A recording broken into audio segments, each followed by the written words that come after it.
Production of Sika.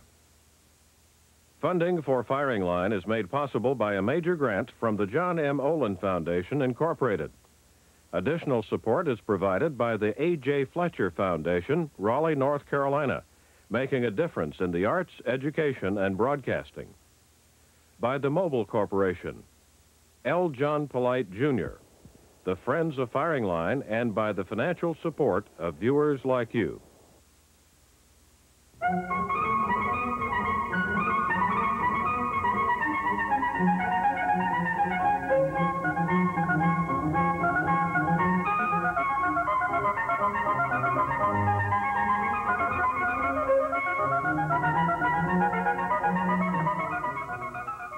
From Raleigh, North Carolina, welcome to Firing Line. I'm Michael Kinsley of the New Republic magazine.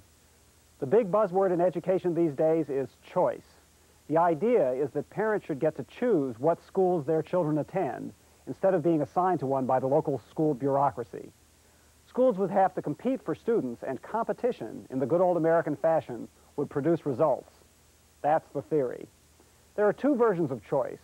One that's actually being tried around the country gives parents a choice among various public schools. A more radical version would allow any school, public or private, to participate and to get government funds. The radical version was recently endorsed in a report by the Brookings Institution, generally considered to be liberal. Critics of the choice concept ask whether the students who need help most would get left behind when schools are free to take kids they want. They also raise church-state separation questions if the government aid is available to religious schools. Kate O'Byrne is Deputy Director of Domestic Studies at the Heritage Foundation, the conservative think tank. She was in the Department of Health and Human Services under Ronald Reagan. Cy Fliegel is the Gilder Education Fellow at the Manhattan Institute, another conservative think tank. He is former superintendent in the New York City public school system. Mr. Buckley, the problem with the radical choice system, it seems to me, isn't that students get to choose the schools, but that the schools get to choose the students. Wouldn't this inevitably lead to the better students being skimmed off, leaving the really troubled ones, the ones who need help the most, behind? And wouldn't this especially be true unless you had a rule forbidding parents to top up how much each school would pay? Otherwise, you're just going to end up subsidizing Choate and St. Paul's for the students who would get in there anyway. I'm glad that Michael went into that subject, because I think it's one that ought to be accosted early on. Namely, the concern has been over the student who can't perform or who is sluggish in his performance. And the notion, as I see it, is that you got to mix him up with a peer model who causes him to perform better. But just as you can perhaps hypothetically damage the one set of students, you can also hypothetically damage the other set of students, the people who are given a demanding enough curriculum. Oughtn't we to change the emphasis from the one to the other? That is to say, oughtn't we to say, help everybody who's upwardly mobile to the extent that you can, even if you acknowledge that there are going to be some people who are left behind?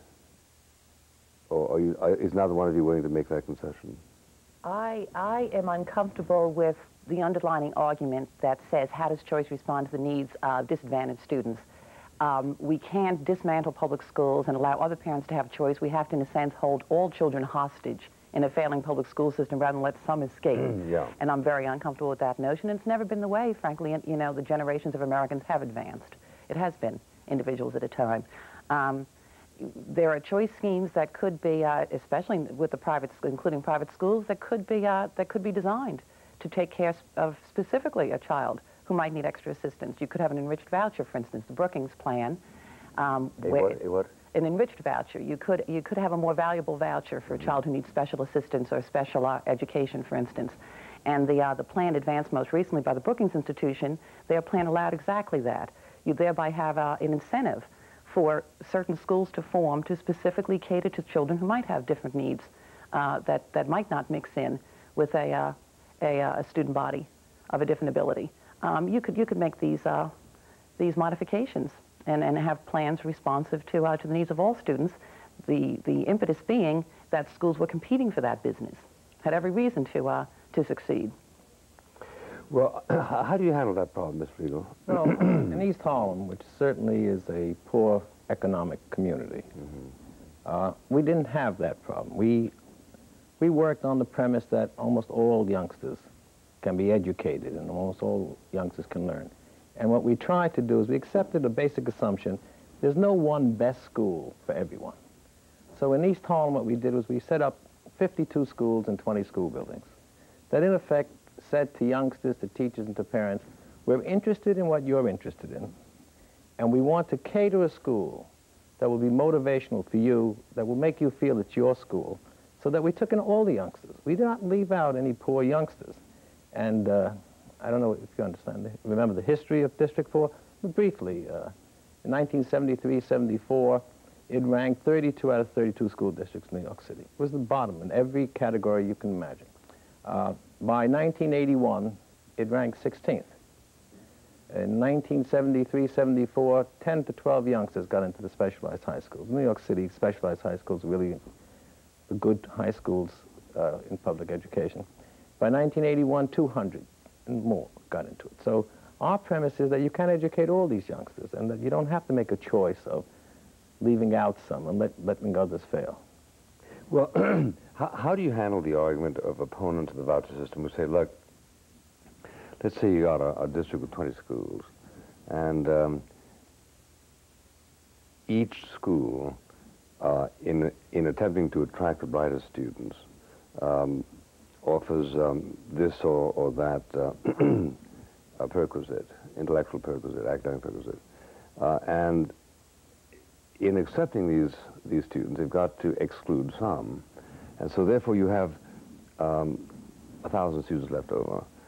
And where do you find schools for them? Now, in the Brookings study, or in the Manhattan study, it would at that point assign students to schools that had spaces. Is that right? No, but basically in District 4, 90 to 95% of the youngsters got either the first, second, or third choice. So we were left with a small percentage of youngsters. What about them? Those youngsters, we went back to those schools and we said, so you have to be honest with professionals. You don't tell professionals, we have a youngster with tremendous potential. Unfortunately, he's killing the youngsters in the present school. You tell them that this is a difficult youngster, but he wants to attend your school, and we want you to give him a shot at it. And once they understood that you weren't stuck with that youngster, when you have that kind of flexibility, you can move a youngster out of it. He's probationary, so. Yes, right. And they would take him, and they would be so proud to come tell me, you know that youngster you thought was so difficult? I got 15 much worse than him. He's doing exceptionally well in the school. So that there was a place for every youngster in East Harlem. There was no such thing as a youngster not getting into a school. Well, what about the guy who does make out, who does kill people? Well, you see, New York City has one of the largest special ed educational systems in the world, I suspect. We thought it would be fair that after trying, say, one or two of the alternatives we had, if a youngster still couldn't make it, then that's a proper placement for a youngster into special education. But certainly we prevented an awful lot of youngsters from being placed in special ed because they weren't doing well where they were. Well, when you say 14 out of 15, is that a faithful reflection of the numbers who have made it over against those who don't make it? Well, I would have to say this. In 73, 74, 15-point-something% of the youngsters read out above grade level. By 80, 81, we were up to 65%. Now, that is a dramatic change. That's not a simple change. That's a dramatic change, yeah. That is a dramatic change. And I think it's a fair evaluation of a system to say, where do your kids go? If you're an elementary and junior high system, what high schools do they get into?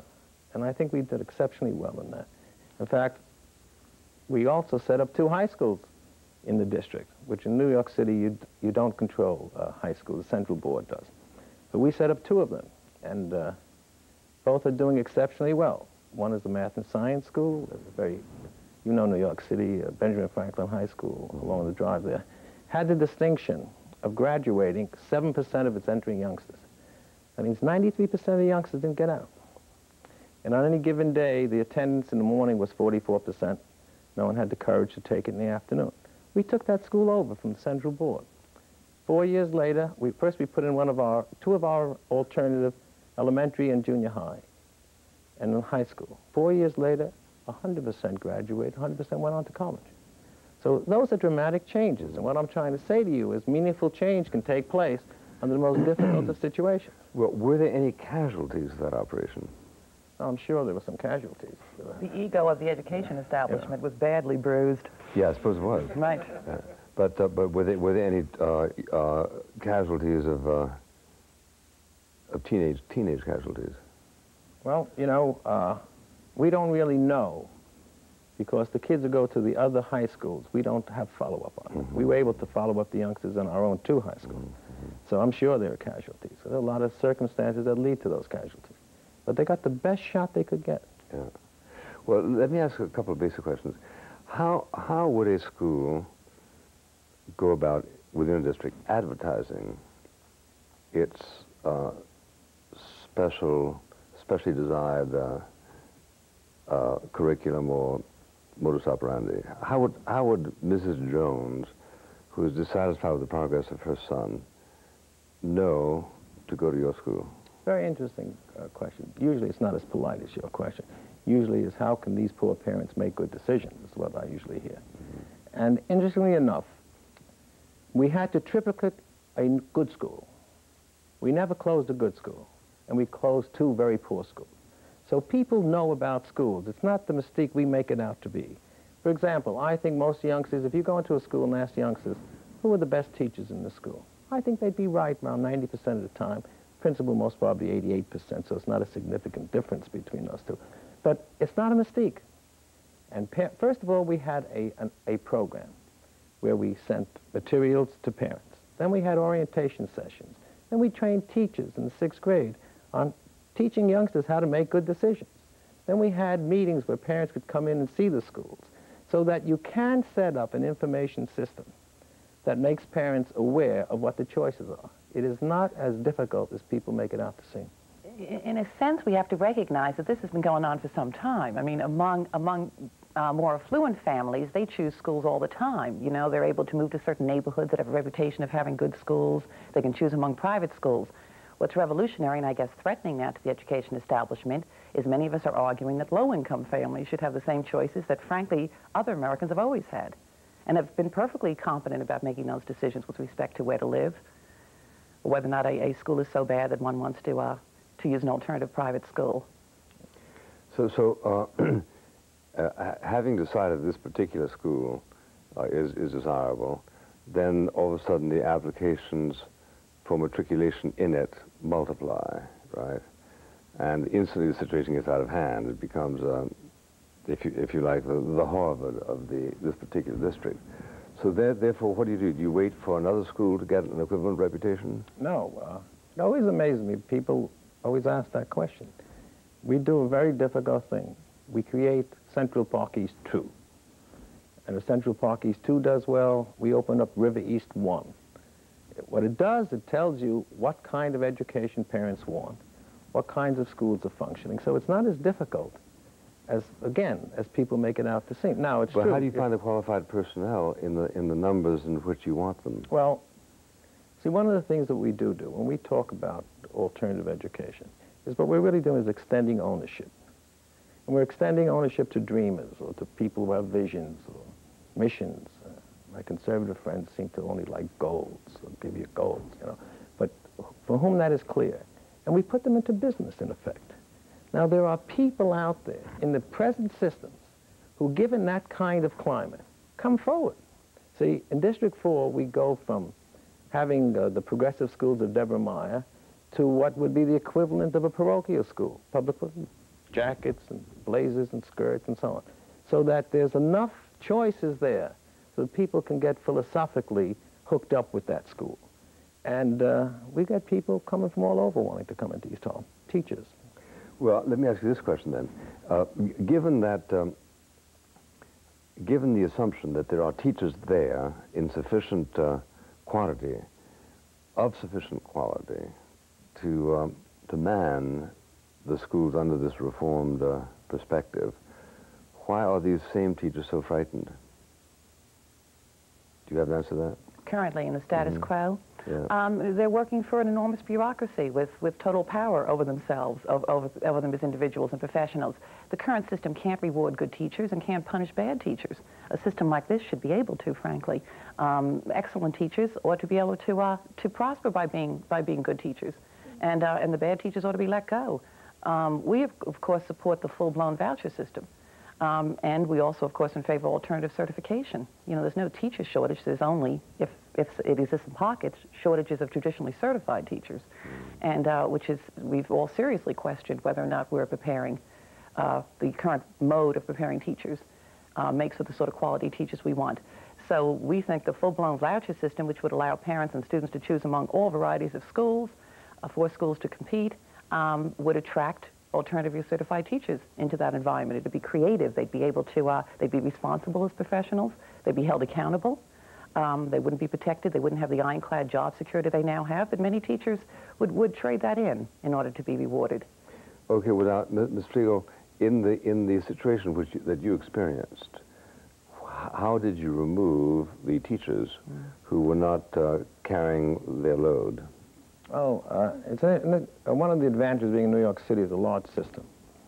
And you can negotiate all kinds of things with folks. So if we had a teacher in one of our alternative schools, because don't forget, they chose the schools.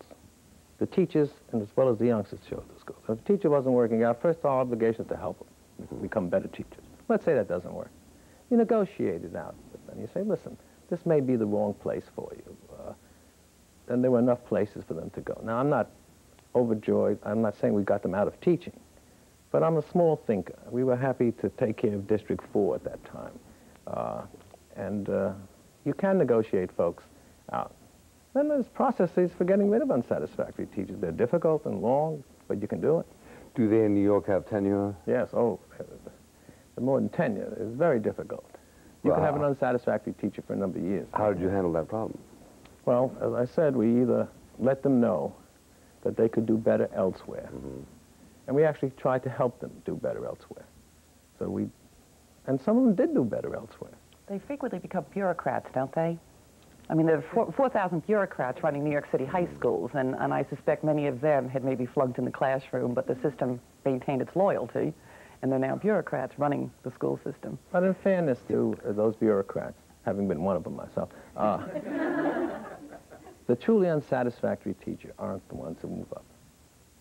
They were usually good teachers, because the only reward, so to speak, was to get out of the classroom. That's what's wrong with the system. That's who you reward. But there are ways, there are due process methods of getting rid of terrible teachers.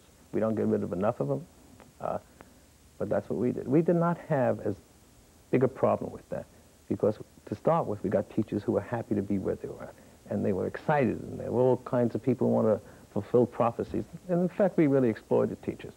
Most of our directors were teachers who had a dream, and all we gave them was the possibility to carry out the dream. And I tend not to concentrate on the poor teacher, but rather getting those teachers. Move everyone up one notch. Let's make the poor teacher mediocre, the mediocre good, the good teacher excellent. Again, I have simple taste. Yeah, I don't want to sound like an obstinate dissenter here. I'm trying to ask some of the questions that I acknowledge and you confirm do get asked all the time. But one of the questions that citizens have to ask themselves is, where are the power centers here? We are told simultaneously that the thing the Americans want most is an improvement in the education of children. And then you are told that, however, this isn't possible because the educational bureaucracy is impenetrable. Now, how can they hold out? How can they exercise the kind of power that evidently they do against a mobilized class of parents? I'm asking a question. Yeah, we've seen it state after state. About roughly half of states either have some sort of a public choice plan, if not statewide, at least within school districts, or are contemplating one. We've seen in a couple of other states, reformers bypass the state committees on education, which tend to be bastions of the education establishment. In Oregon this year, there's a citizen-inspired initiative on the ballot. Do you predict that the good guys will win? I'm cautiously optimistic. The education establishment, of course, will throw everything they have against it because it will provide public school open enrollment throughout the state, tuition tax credits for all private schools, and tuition tax credit for homeschoolers. So, I mean, it's a very dramatic proposal in a not very typical state in many respects. As I said, we're cautiously optimistic, but they had to go to the grassroots ballot initiative method in order to allow the voters. Polls tell us time and time again, American parents want choice in education, but things get bottlenecked in those Senate and Assembly committees. On the other hand, you can't allow the bureaucracy to become an excuse for not doing anything. You see, there are many schools that say, look, we can't do anything because the bureaucrats won't allow us. We didn't accept that, and we developed what I term a creative non-compliance approach. We complied with those things that we thought were meaningful, with those things that were not. We just didn't comply with them in a very creative way. So that you can do things. See, I just can't accept that, you know, too many schools say I can't do it. The bureaucracy won't let me do it. The unions won't let me do it. Then what are you doing here? I mean, you have to be able to do these things within that. Now, I think what's happening in education today is there's some very good things beginning to happen. This concept of school site autonomy and school site decision-making. It's a good idea. I think that we did that in East Harlem way back in '74 going on. But with that, I say to professionals, you can have all the autonomy you want. I think schools should make the decisions what's going on. But we need an accountability mechanism. Mm-hmm. Let's just give the parents a little thing. Say, I'm not one of these guys who think the parents should run the schools. It doesn't work that way. There's a lot of things, and poor parents have a lot of trouble surviving, let alone run the schools. But let's give the parents that little piece of accountability. They can select whether we go to your school or not. That motivates professionals give them all the autonomy they need. I think that's an important aspect. I think choice is also a catalyst for school improvement. It's certainly not a panacea. You know, I've always argued that. I've never met anyone except for my friend John Chubb. John Chubb is the first person in the history of the world who ever used panacea in a positive way. So everyone says not a panacea. I agree it's not a panacea. But it is a catalyst and a mechanism for accountability that is very strong, and can work wonders in terms of what happens in schools. Mm-hmm. So I'm optimistic about what's going to happen. What about the apparent conflict between those blacks who are members of the underclass, whose apparent spokesmen are mobilized against this, and such evidence as Paula Williams, who led the fight in Milwaukee in favor of choice? Is there an internal argument within the black community about this? Because if we are to believe your researchers, the city underprivileged stand to benefit the most from these particular reforms. Is that correct? Now, is this a hard fact to communicate convincingly? Polly Williams has told me directly that there is no such conflict among low-income black families. That they're all on your side. That they virtually all support what she was able to do in Milwaukee, which was the 1,000 vouchers for low-income black kids to go to these traditional black primary schools. She criticizes the so-called civil rights movement as being out of step with the needs of low-income black families and not representing what they really want, which is choice. She said that she was an anti-busing advocate years ago. Yeah. She didn't want her children bused across town. She wanted a good school in her own neighborhood. Yeah. So she makes the point that those so-called spokespeople who mounted a lawsuit against her and her low-income black families don't in any way represent those families. Well, how would say Jesse Jackson? Has he opined on this question? I have not heard an opinion from Jesse Jackson, although Polly Williams was Jesse Jackson's state chairman in both '84 and '88 in Wisconsin. She considers herself a liberal Democrat, but when it comes to the education issues and what she's been seeing firsthand among low-income black kids in Milwaukee, she parts ways with her liberal friends and found allies, of course, among the conservatives in Wisconsin, including the Republican governor.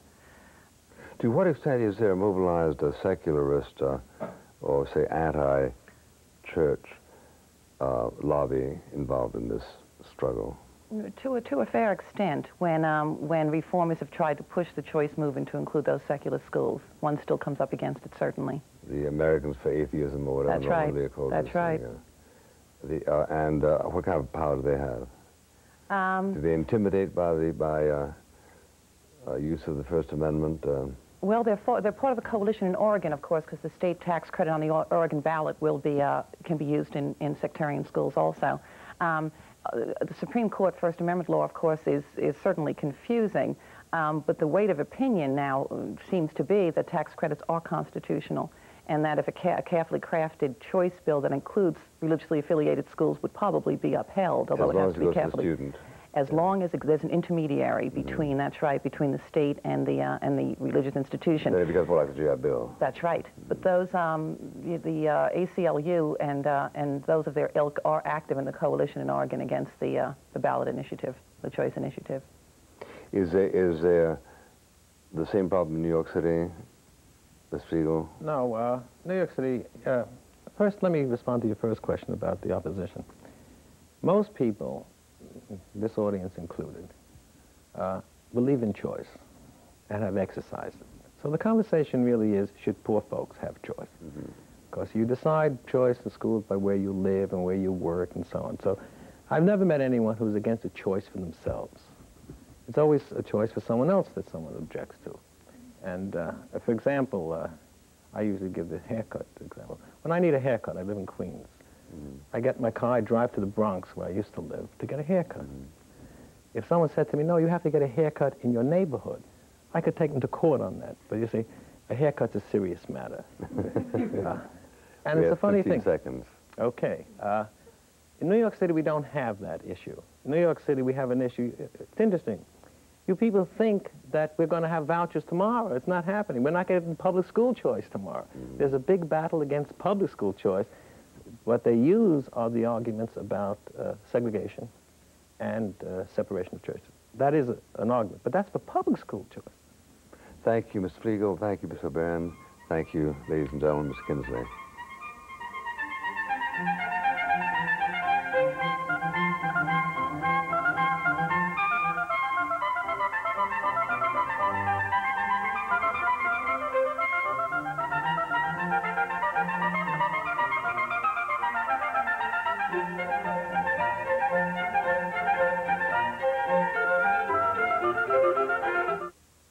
Funding for Firing Line was made possible by a major grant from the John M. Olin Foundation, Incorporated.